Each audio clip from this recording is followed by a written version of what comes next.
हजरत उमर गए गवर्नर साहब के मुकर्रर करने के बाद। हजरत उमर का तरीका था, गवर्नरों का पता करते थे।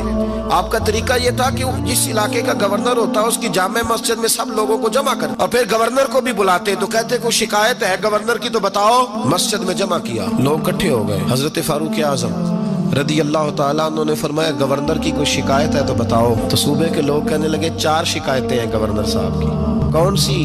का पहली शिकायत ये है कि जब ये नए नए आए थे तो फजर के बाद मस्जिद में बैठ जाते थे, जिसका दिल करता था मिल ले। अब ये फजर पढ़ के घर चले जाते हैं और इशराक चाश्त के वक्त 8-9 बजे आते हैं। दूसरी शिकायत ये है कि ये पहले रात को भी मिलते थे, अब सिर्फ दिन को मिलते हैं, रात को नहीं मिलते। और तीसरी शिकायत ये है कि हफ्ते में एक दिन मिलते ही नहीं। चौथी शिकायत ये है कि कभी कभी रोते हैं तो बेहोश ही हो जाते हैं। हजरत उमर ने गवर्नर की तरफ देखा, फरमाया बताएं जनाब। हजरत सईद बिन आमिर रदी अल्लाह ताला अन्हु कहने लगे हुजूर अगर आप ना होते कोई और पूछता तो मैं कभी ना बताता। हुजूर मेरी मजबूरी ये है कि मेरी बीवी बीमार हो गई है, मैं गरीब आदमी हूँ, नौकर नहीं रख सकता। मैं सवेरे उठ के अपने घर में झाड़ू देता हूँ, बर्तन धोता हूँ, आटा गूंदता हूँ, रोटी पकाता हूँ और अपनी बावफा बीवी के मुंह में लुकमे डालता हूँ। हुजूर वो पखाना पेशाब करती है तो वो भी मैं साफ करता हूँ, वो मेरी जिम्मेदारी जो हुई तो जरा देर हो जाती है। बस पहले सवाल का जवाब आया तो लोग कहते हैं हमारे जिस्म के रोंगटे खड़े हो गए।